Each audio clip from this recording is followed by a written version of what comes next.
Okay, folks, today's travel adventure takes us to the town of Winter Garden. Today we're going to be viewing a museum as part of our summer series. Today, folks, we're going to be looking at the Tiffany Chapel Morse Museum. I have my visitor's guide, I've got my tickets, my sidekick is in already waiting, and so we're going to be going. Immediately, I'm being harassed because of the selfie stick.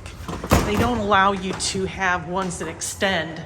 I've already gotten permission, and immediately I'm already being harassed by security. So let's do this again. Okay, folks, so isn't that beautiful? And so Tiffany Studios back in the early 1900s did some beautiful pieces. And so, I mean, my gosh, anything, isn't that beautiful? I mean, this was art. And I'm just gonna let the beauty speak for itself.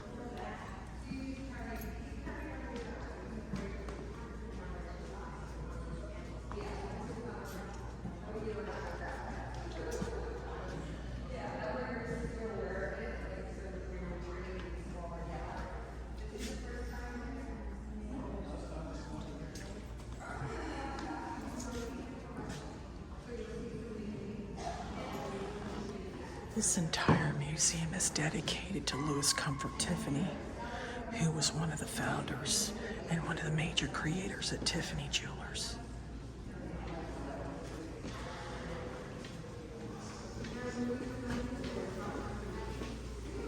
Now, one of the things Tiffany was famous for is glass. And so, the famous museums in, the famous Gilded Age houses had a lot of Tiffany in them. And so this is just an example of some of the glass that they did back at that time frame. And so all of this is just neo-Gothic. Isn't that beautiful?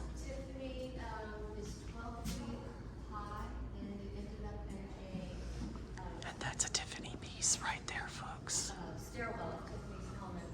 And see, and look at that. This is something, an example of what the Gilded Age would do.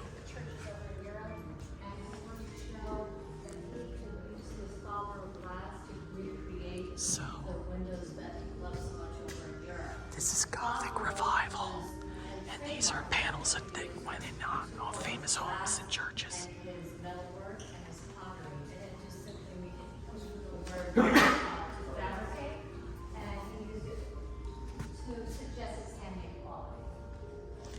all of this is handmade. And when you were a master craftsman at Tiffany, that really spoke volumes, folks. This window is for the ground home. This was a production piece. You would go into a studio and purchase this. It wasn't made for a specific person. Now this window and that large window. And yes, this is a Tiffany piece as well. So the lady was talking about how it came from Park Avenue. And those are all Gilded Age pieces right there from famous homes.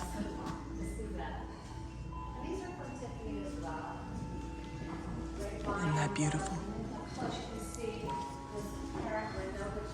If you owned a Louis Comfort Tiffany piece and sold it at auction, you really could make money.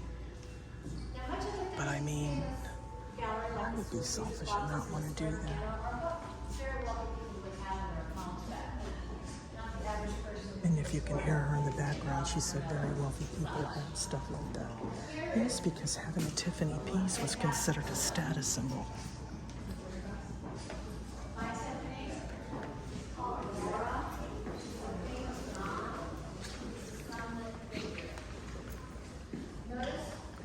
Isn't that a pretty piece?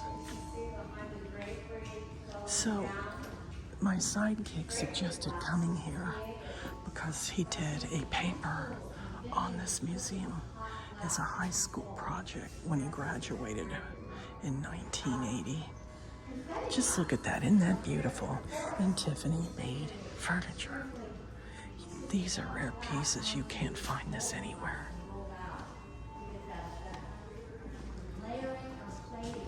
There's my sidekick here. I think the last time he went to this museum, it was over 40 years ago. He's suggesting going over there, but I'm telling him let's just go somewhere else. I'm trying not to photograph people because they get all weirded out. And so, what do you think so far? This is just such a pretty place to go and visit.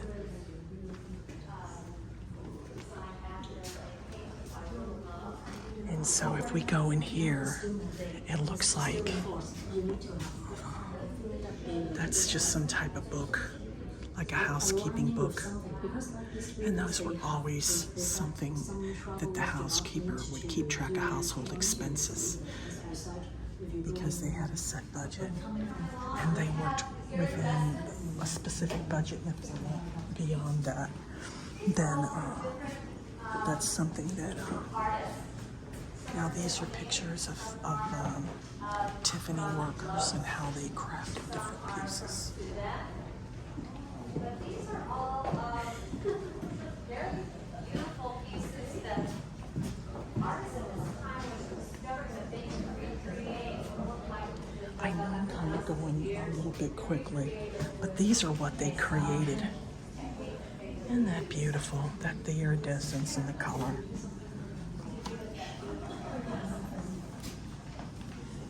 And so I'm looking at this, and then this is, they have a little book called The Secrets of Glassmaking. And then it talks about that Louis Comfort Tiffany began working in glass and using tools and ingredients that have been used by thousands of years. And he took the science and made it into art, and he elevated it. It's the early pieces that really do bring in the most money. Again, if you got a Louis Comfort Tiffany piece, folks, that's like, I mean, bidding wars have occurred over pieces like that. And they also get silk. I'm not sure if anybody knew that, but these are some. So here it says that he employed designers, and I guess what they would do is they would create watercolors on an exhibit. So in 1900, 1902, they started looking at enamel, and so the watercolors is what served as inspiration for many of the decorative pieces that they produced. And then again, you know, Tiffany evolved, and it shows it right here where, let's see if we go back up, and then it just says that he took designers' ideas and put them on canvas.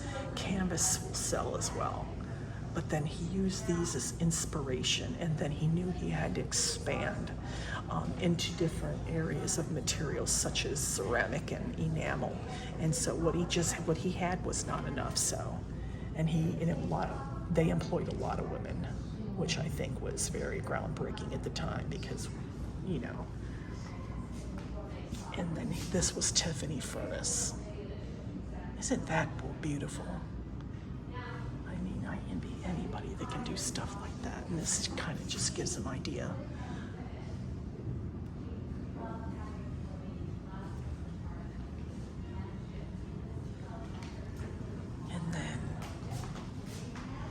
And it's all stamped Tiffany furnace. And again, the Morse Museum is totally dedicated to Louis Comfort Tiffany.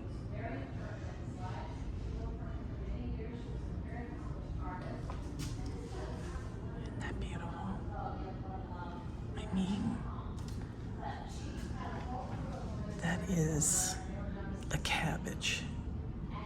And that's from the La Palme collection. So, you know, back in the day, that was all. And every little area they've got different pamphlets that give you further information.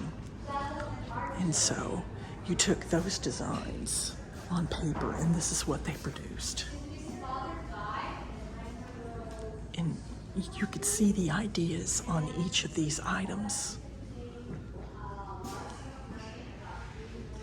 I recently went on eBay and found a Tiffany piece. It says Loose Comfort Tiffany, but there was no information on it. I did this on eBay. And I asked them, I mean, if it's the price, if it's a true Comfort Tiffany piece, then I'm gonna buy it. But see, do you see the design? If you look at the early watercolors from the other room, you can see it right in there. And then, do you see? Look at that. I'm not fond of that. Just have examples of some of the artwork and designs that women were doing. And all of this was done by women. So when you came in, we've already done this. So we're gonna go over to the other side. And so we're going to be looking at lamps. Oh my gosh. And so this is the lamps and lighting section here. And what it talks about is Tiffany was probably one of very few designers that got this right. And he introduced lamps to the market when there was the transition from oil and gas to electricity. And this would be around the 1890s when he created Tiffany Studios. And so, and then he had a 1904 catalog called Tiffany Lamps. And he described the descriptions that he used for each of his lamps. An example would be richly colored lampshades as pieces of glass bound together with copper and welded together, producing the effect found in our floral and geometrical windows. I mean, there was many reproductions of Tiffany lamps, but you know, folks, nothing beats the original. And the tops are just, if you have a Tiffany lamp, you really want to make sure that there is nothing, absolutely nothing that's chipped, cracked, or glazed.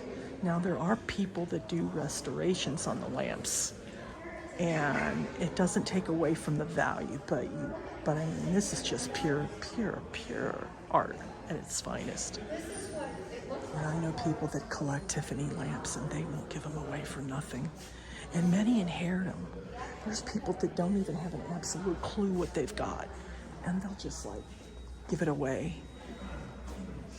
Remember what I mentioned about how people, they just, and this is just a direction there. And so we're gonna go in. And this is the Stebbins collection. And so this, the Stebbins collection features arts of great renown that have been largely forgotten. And so this is just in addition to something beyond Loose Comfort Tiffany. And so we're just gonna, and then that pretty painting.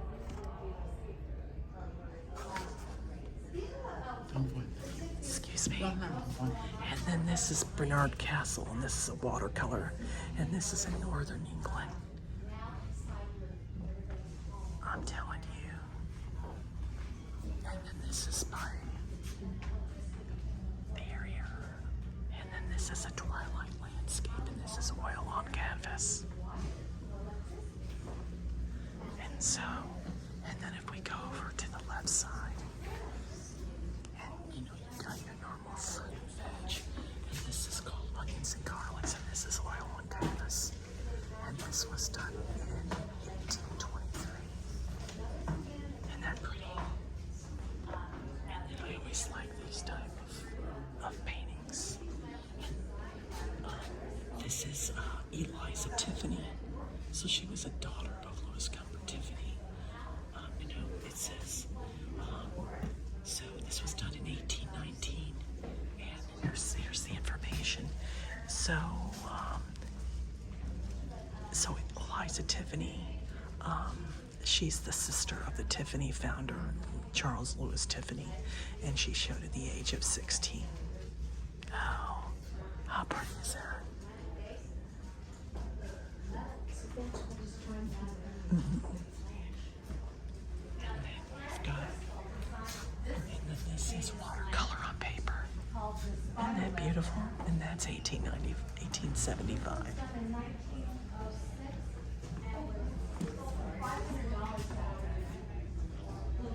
And then this is watercolor on paper. And this is 1870.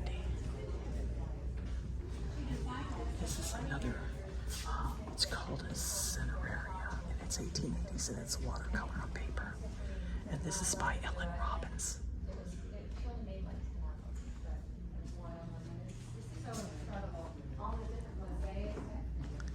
And so, and then this is mixed flowers in a white vase, and this is oil on canvas. And so this is 1861. And then we're going to go in another room. Now these next three And then you can see, here I am in the background. Beautiful. So these are more paintings. This is Study from Memory, and this is 1867. This is oil on panel. And then if I go in this one here, this is oil on an artist board, and this was 1876. And then this is oil on panel. And then the next one is called Ferns in a Glade. Isn't that beautiful? I love the colors. And this is oil on panel. And this was done in 1859. And then this is called Apple Blossoms, and this is oil on canvas. I mean, if you look at the detail, you feel like if you reached out and touched it, then it would be, oh my gosh. I love going to art museums. I don't necessarily like modern art because I don't get it. But I think the earlier pieces are the ones that are just more spectacular. But again, folks, this is just my opinion on what I like, and everybody has their own likes and dislikes. This is called Citrus Fruits, and this was in the 1850s, and this is oil on canvas. And then I'm going to go over here, and this is the view of the old market, and this is Florence, Italy. And this is watercolor on paper, and this is 1878. And so we're going to go into another room here. And so this is more Tiffany items here. And this is just stuff that they made back then. And one of the things that was always famous that you see, this is an early Art Nouveau piece right there, is how they used lilies and flowers. Do you see that? I'm not really what you'd call a fan of lilies, but isn't that beautiful? I'm going to turn away from the mirror so that I can keep the mystery that is me. So you continue to be fascinated with does she look like? I look like me. So look at this. Chinese was all the rage back then, but Tiffany, there was nothing like it.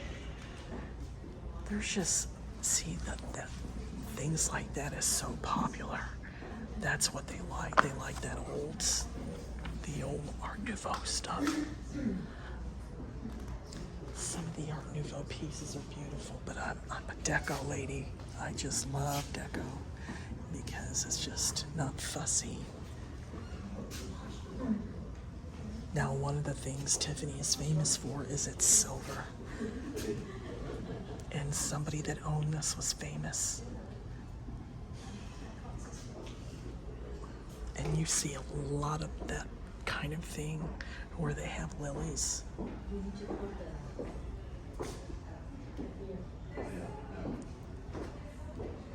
And so, and this is all, yeah, like I said, this is all Art Nouveau, and it gives you a little bit of information that is French for New York, and it rose simultaneously in these countries. And Tiffany did a lot of arts and crafts and Art Nouveau stuff, which they are famous for. But to me, it's just too fussy. I was never what you would call a fan of Art Nouveau. So, in here, I'm trying to think of what this is. Oh, it's called the chapel. So look at that piece. That's my sidekick there. Do you see that? It says, knock, and it says knock, and it shall be opened unto thee. Oh, so this is a door. And so we're going, oh crap, it's a chapel. So that's the door. And this is literally a chapel. And everything in here is Tiffany. Holy moly. Look at that. And then the benches are designed by Tiffany employees. Oh my gosh. You know, folks, I've been in some really gorgeous chapels, but all of the mosaic work is done by Tiffany. And look at that, it's a Tiffany thing. And then look, for inspiration, that's in a cross. And all of the glass is Tiffany. And then if you look over here, that's all mosaic and marble. The marble's Carrara marble. And isn't this beautiful? Oh my God. And then if you look at a distance, isn't that pretty? Wow, that's very inspirational. So while people are entering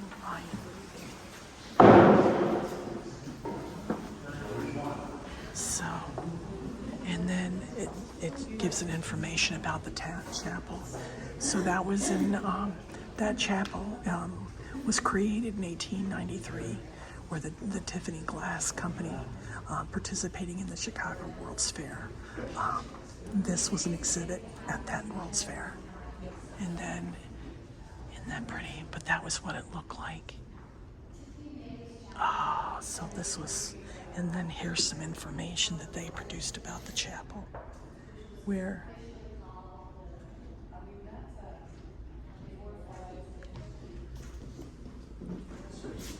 see, back then, chapels weren't all about worship. They had different things that would inspire. And so, and then here, these are two Tiffany windows right here. And it says that they were ecclesiastical windows that were part of the company exhibit. So this is another part of that Columbian World's Fair. Isn't that beautiful? And then again, you got people that come in here and start hacking. And then this is Laurelton Hall. So, Laurelton Hall, I have no idea where that's at, but a lot of the designs in Laurelton Hall was done by Louis Comfort Tiffany. So,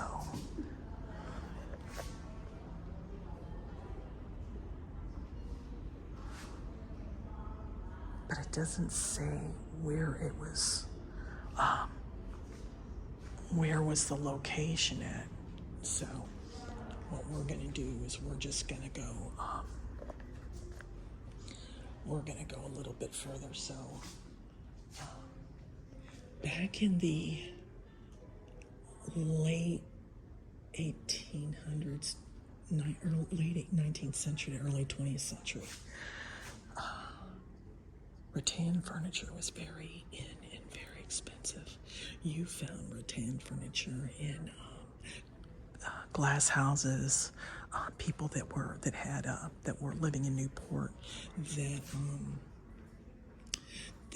had their own little guard rooms and things of that nature, or they had verandas, and this is all part of it. And the early rattan furniture is very well made. And so I know you can sit on it, but you know, but this is a Tiffany piece right there. But that was the era of Tiffany where, and remember how they do daffodils and lilies. And so this is all part of that Laurelton Hall. And so this is, so there was a daffodil terrace that was created.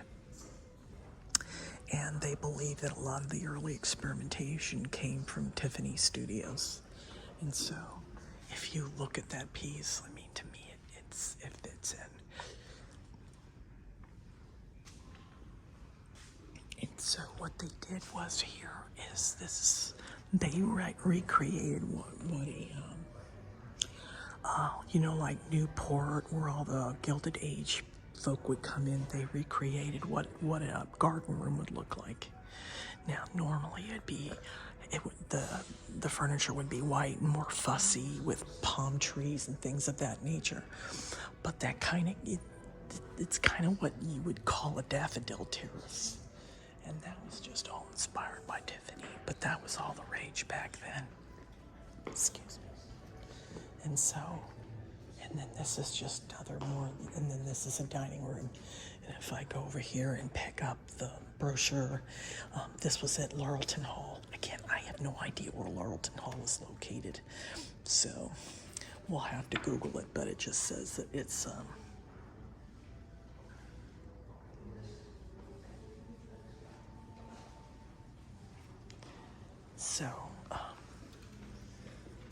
this is all original. So this is 1890s right here to early 1900s. That's original. Holy moly! And then there would be the big fireplace, and then that would be the sideboard. But the sideboard's the sideboard's not original.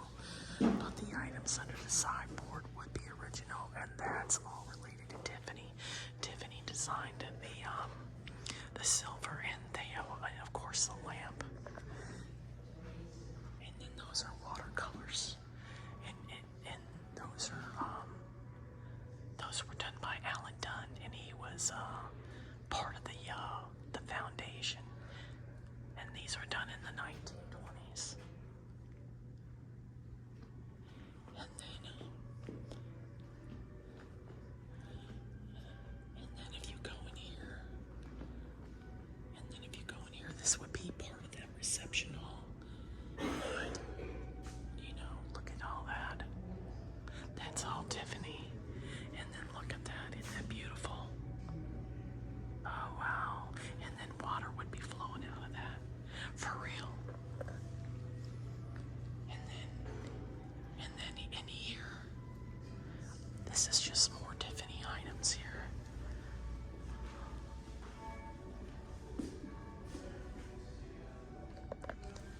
And then this is the watercolor that served as the inspiration for this glass design.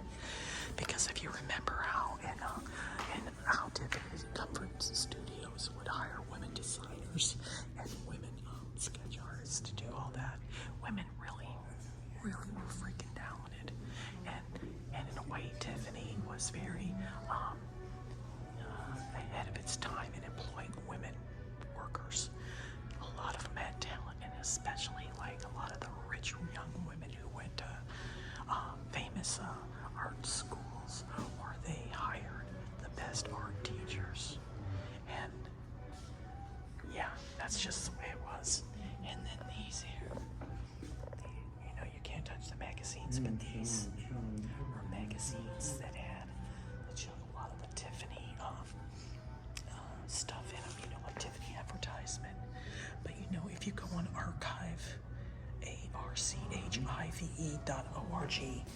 you can find these. So this is the American magazine, and I'm going to check it out. This is Country Life, December 1931. If you go back in, you can find those magazines, and these are what they made. And these are just other pieces here. And then this is a picture of what it looked like at that house. Oh my gosh. So, look at that. So, in the background, you've got, I'm going to zoom up, that's an old wireless radio right there with a speaker. And then, because wireless was just very popular, the only people that could afford a wireless were the rich folk. And then this is what kind of like what a living room would look like. And then there's there's like a writing desk there where people would go and dry and write a letter. It isn't what they would call like an executive desk. And then those were Tiffany lamps hanging there. And then it was just surrounded by flowers. That's just the way it was. It was super fussy, you know, like Victorian overload. But a lot of people clung to that type of element where they just felt like they had to be surrounded by all types of stuff. This is at Laurelton Hall. And this just gives you, this is just an example of what it would look like.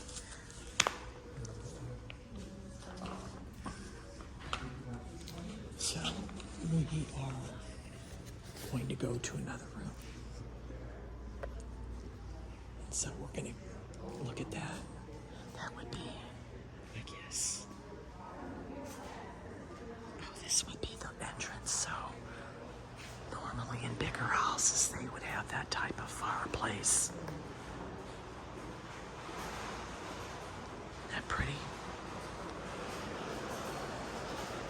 Oh, crap. So, at the time of this visit, I'm going over here. Oh my God, it's like really raining bad. Look at that.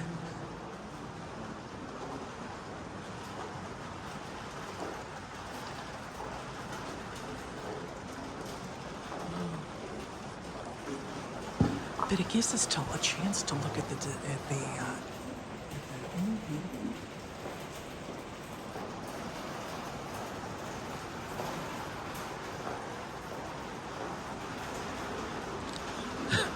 my sidekick's looking at me like shrugging. Okay, what the hell do we do? We're like freaking hungry. And we can't really go anywhere because we don't have an umbrella. And then we'll be like super, super wet. So we're just going to continue to walk around and enjoy the scenery. But, so it's interesting.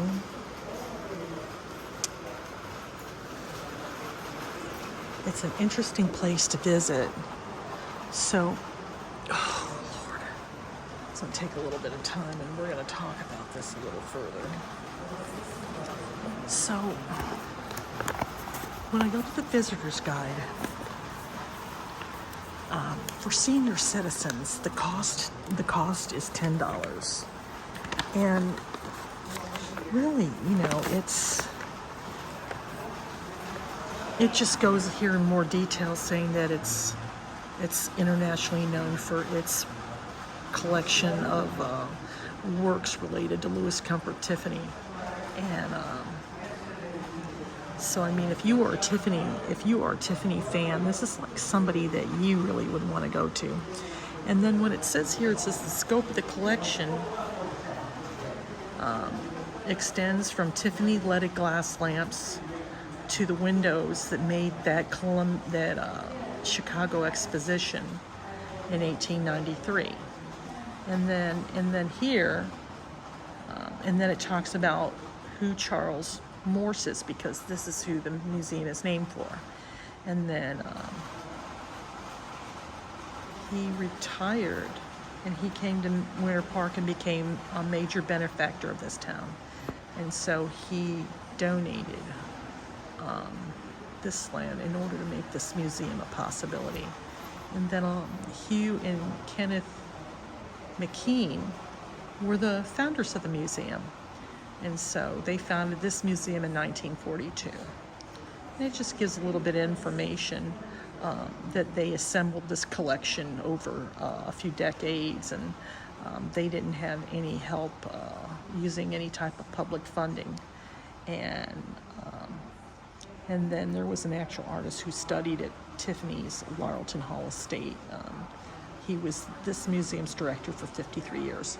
So Laurelton Hall, now we know who Laurelton Hall is because it didn't give any type of description on who Laurelton Hall or what Laurelton Hall is. So Laurelton Hall was a Tiffany estate.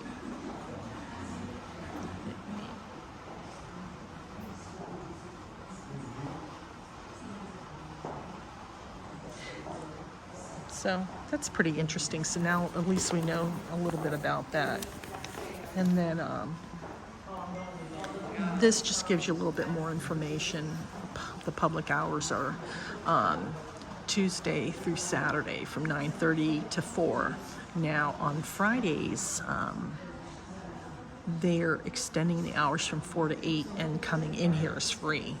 And they have a cute little museum shop, and but this is the price.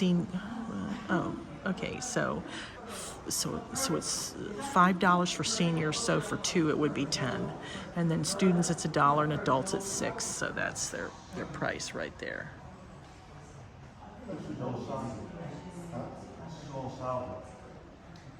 But yeah, this is all.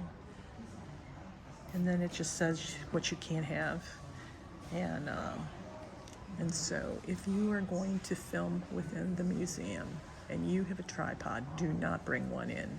Like I've got like a little small stick, and I kind of showed them that it doesn't extend, it doesn't do anything, so it was acceptable. But they watch me like a hawk, and that's fine. I'm not here to do anything but film, and this is part of our summer series. So what do you think, folks? Did you enjoy your time here at the Morse Museum? There's a lot to take in, but this is a little bit of the information on the layout. You know, right here we are in the courtyard, so if you look, we're in the courtyard. And it's just really a cute museum.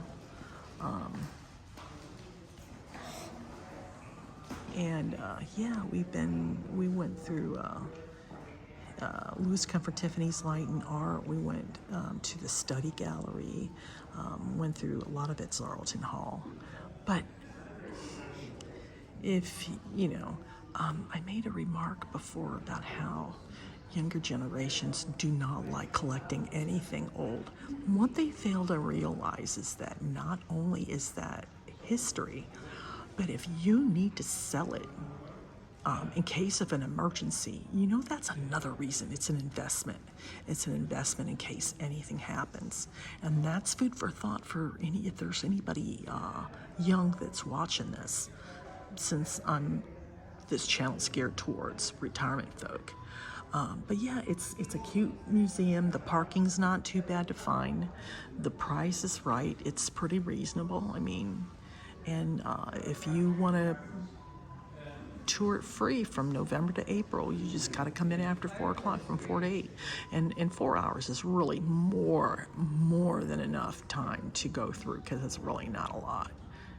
And I've pretty much showed you everything.